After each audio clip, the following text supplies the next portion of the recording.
Hi dear students, आज का जो बच्चों मेरा लेक्चर है वो है कार्डियोवैस्कुलर सिस्टम का सेकंड पार्ट। फर्स्ट पार्ट में हमने आपको ब्लड के बारे में बताया था और उसके फंक्शन के बारे में, कैपिलरीज़ के बारे में, आर्टरीज़ के बारे में, वेंस के बारे में हमने आपको डिस्कस किया था। आज हम बताएंगे हार्ट के बारे में कि जो हार्ट है उसका फंक्शन क्या है, उसके पार्ट्स कितने होते हैं, उसमें सर्कुलेशन कैसे होता है, उन सब के बारे में हम बात करेंगे। तो हार्ट हमारा एक कोन शेप्ड का मस्कुलर ऑर्गन होता है जिसकी जो लेंथ होती है वो 10 सेंटीमीटर होती है और इसका जो साइज़ होता है वो हमारी जो क्लिंच फिस्ट है, जो मुट्ठी की तरह, जो मुट्ठी भींचते हैं उसकी तरह इनका साइज़ होता है। तो ये मैंने आपको बता दिया। जो अगली साइड में लिखा हुआ है कि जो साइज होता है हार्ट का हमारा वो क्लिंच फिस्ट की तरह होता है। जो हार्ट का वेट होता है वो मेल और फीमेल में थोड़ा वेरी करता है, यानी कि मेल की जो बॉडी हैवी वेट होती है थोड़ी as compare to the female. तो मेल में जो हार्ट का जो वज़न है वो इसमें लिखा हुआ है 310 ग्राम्स और जो फीमेल में जो वेट होता है वो होता है 225 ग्राम। तो मेल फीमेल में जो एडल्ट होते हैं उनमें थोड़ा वेरी करता है। अगली जो स्लाइड में बात करेंगे हम इसकी पोजीशन के बारे में बात करेंगे कि हमारा जो हार्ट है इसकी पोजीशन हमारी बॉडी में कहाँ होती है। तो जो हमारा हार्ट है इसकी पोजीशन होती है थोरेसिक कैविटी में, मीडिया स्टेनम दोनों लंग्स के बीच में पाया जाता है और जो हार्ट का बेस होता है वो ऊपर होता है और जो हार्ट का हमारा एपेक्स होता है वो नीचे की तरफ होता है। इसके बाद हम स्ट्रक्चर के बारे में बात करेंगे कि जो हमारा हार्ट है उसमें जो स्ट्रक्चर होता है वो कैसा होता है। जो हमारा जो हार्ट है वो टिश्यू की 3 लेयर से मिलके बना हुआ है। जो फर्स्ट लेयर है उसका नाम है पेरिकार्डियम, यानी कि पेरिकार्डियम में 2 सेक से बना होता है, एक आउटर और एक इनर सेक होते हैं। मायोकार्डियम हमारा जो है वो मिडल लेयर होती है और इसमें कार्डियक मसल्स पाए जाते हैं। थर्ड जो होता है उसका नाम है एंडोकार्डियम जो होता है ये मिडल सबसे अंदर की लेयर होती है। और इसके बाद एक एक करके इनके बारे में हम डिस्कस करेंगे। जो हमारा पहला जो पॉइंट है वो है पेरिकार्डियम। पेरिकार्डियम का मतलब होता है कि ये हमारी बाहर की लेयर होती है और ये 2 सेक से मिलके बनी होती है। जो आउटर सेक है वो फाइब्रस टिश्यू से बना हुआ होता है और जो अंदर का जो होता है वो सेक वो सीरस मेम्ब्रेन से मिलकर बना होता है और डबल लेयर इसमें पाई जाती है। सीरस मेम्ब्रेन की जो आउटर लेयर को पेरिटियल पेरिकार्डियम और अंदर की लेयर को विस्क्रल पेरिकार्डियम बोला जाता है।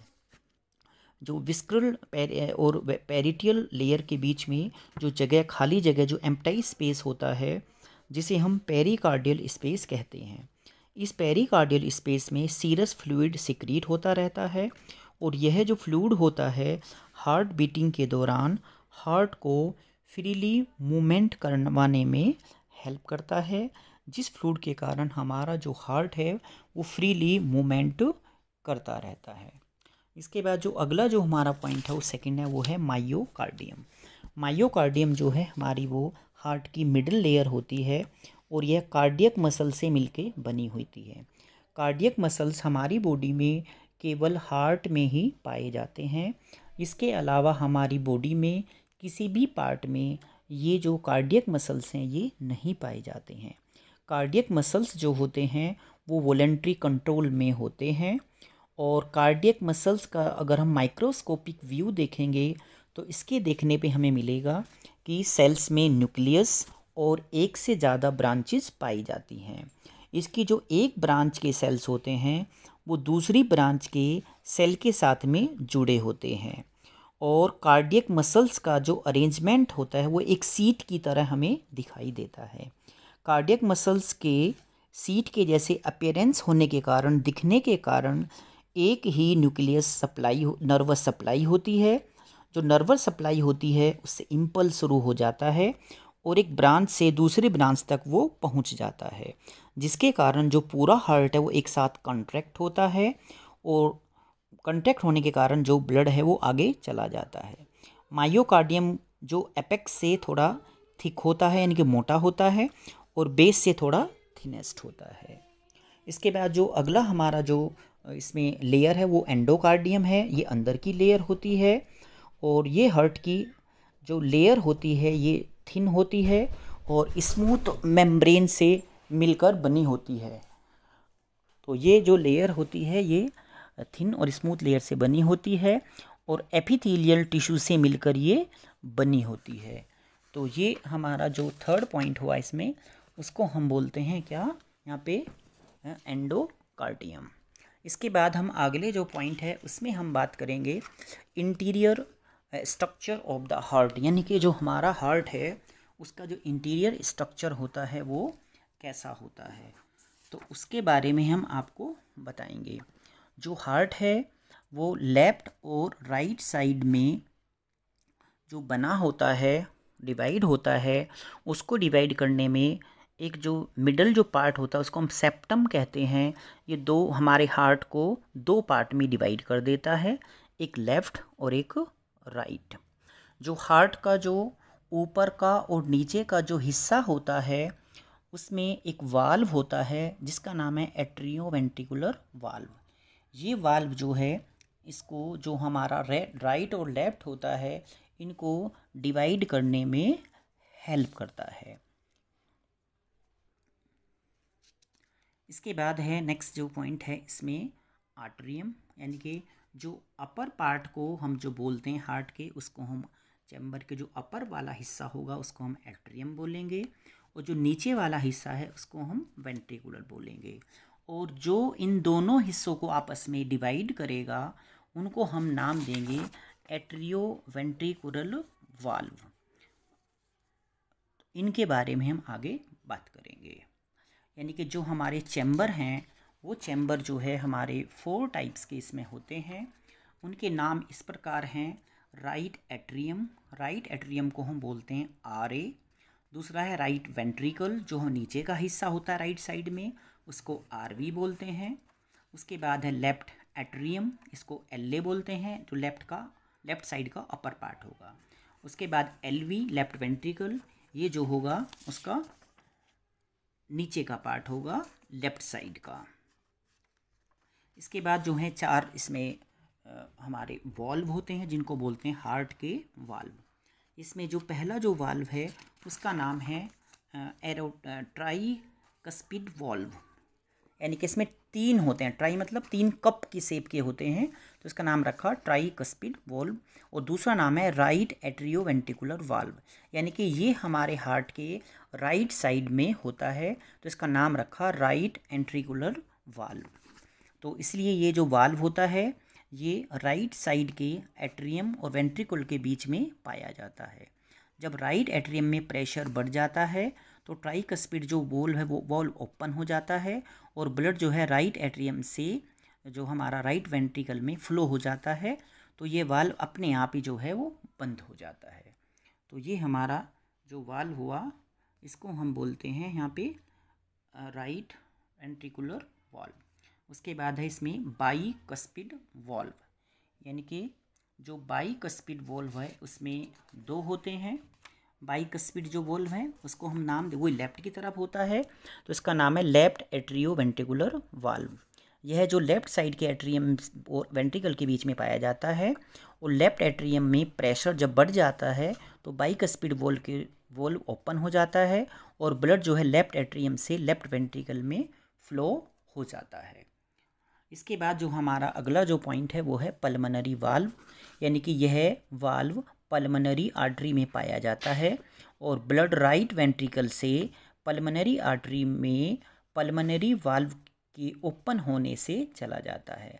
जब राइट वेंट्रिकल में प्रेशर बढ़ जाता है तो पल्मोनरी वाल्व ओपन हो जाता है और जब ब्लड राइट वेंट्रिकल से ब्लड पल्मोनरी आर्टरी में चला जाता है तो यह वाल्व अपने आप बंद हो जाता है, क्लोज हो जाता है। इसके बाद हम बात करेंगे फोर्थ वाल्व की, जिसका नाम है एरोटिक वाल्व। यह जो वाल्व है इसको हम सिस्टेमेटिक एरोटा की ओपनिंग में देखते हैं, वहाँ ये पाया जाता है।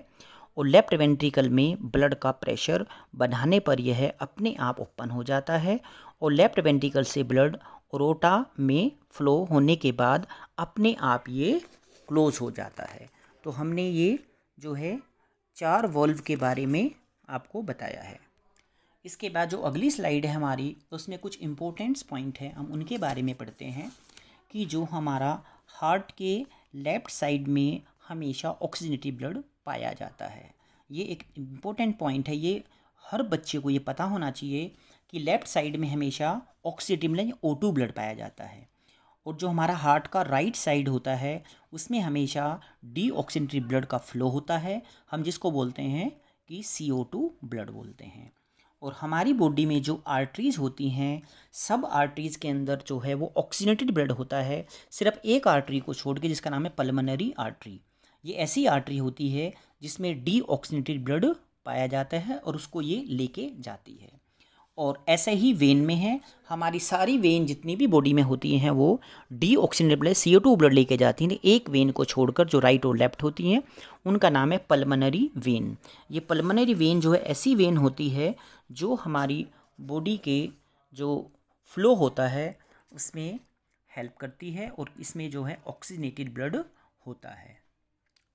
अगला जो पॉइंट होता है कि हमारे हार्ट में जो ब्लड फ्लो है ना वो कैसे होता है, वो किस टाइप से जो ब्लड फ्लो होता है, हम उसके बारे में आगे बात करेंगे।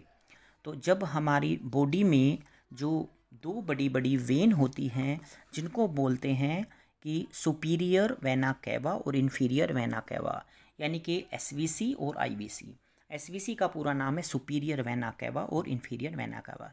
सुपीरियर वेना कैवा जो है ये हमारी बॉडी के अपर वाले पार्ट से ब्लड लेके आती है और इन्फीरियर वेना कैवा ये लोअर पार्ट से ब्लड लेके आती है और हमारे राइट एट्रियम में ये खाली करती है, यानी कि ब्लड को राइट एट्रियम में ये सप्लाई कर देती है।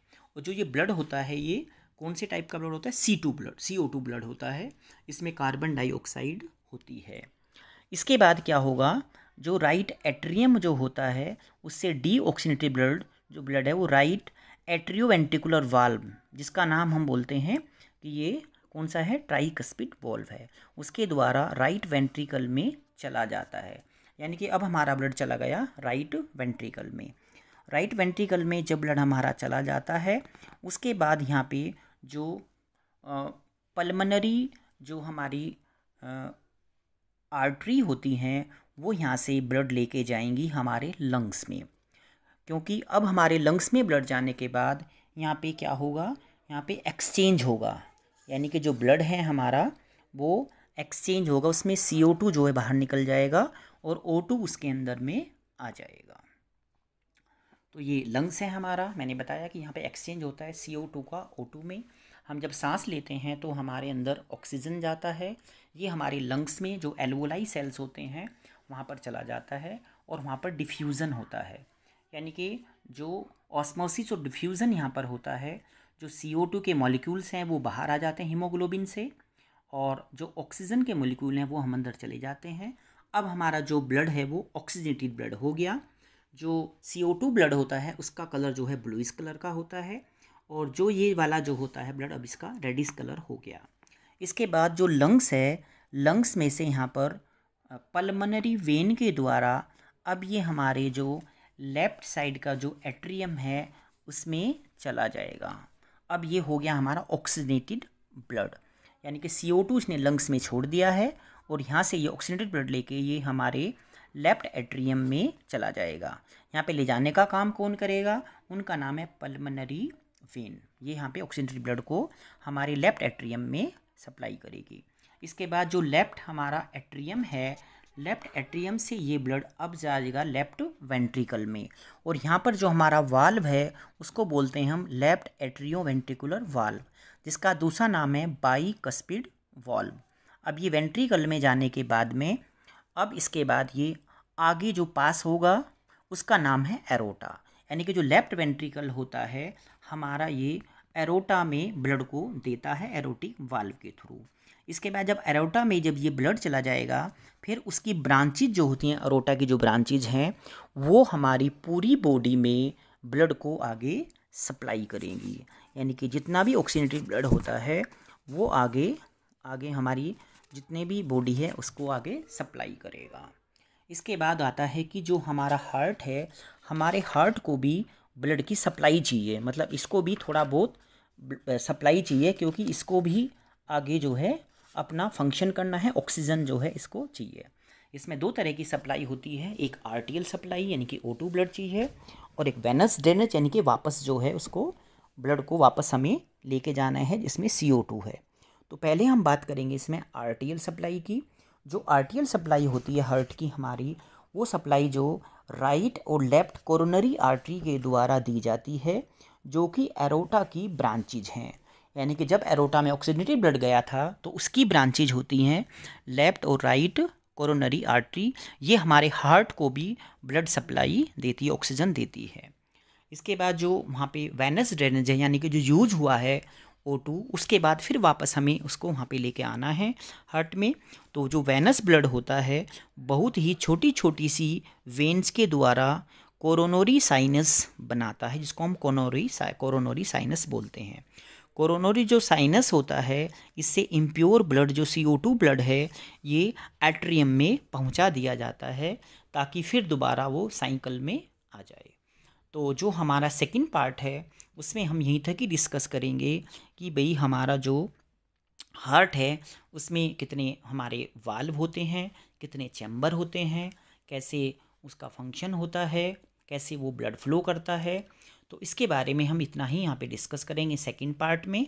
उसके बाद जो हमारा इसका थर्ड पार्ट होगा उसमें हम बात करेंगे सर्कुलेशन के बारे में, कि जो हमारी बॉडी में जो सर्कुलेशन होता है वो कैसे कैसे सर्कुलेशन होता है, वो कितने टाइप्स का होता है, और कैसे ब्लड हमारा फिर वापस आता है हार्ट में और फिर आगे कैसे चला जाता है। डिटेल में हम उसको डिस्कस करेंगे। थैंक यू बच्चों।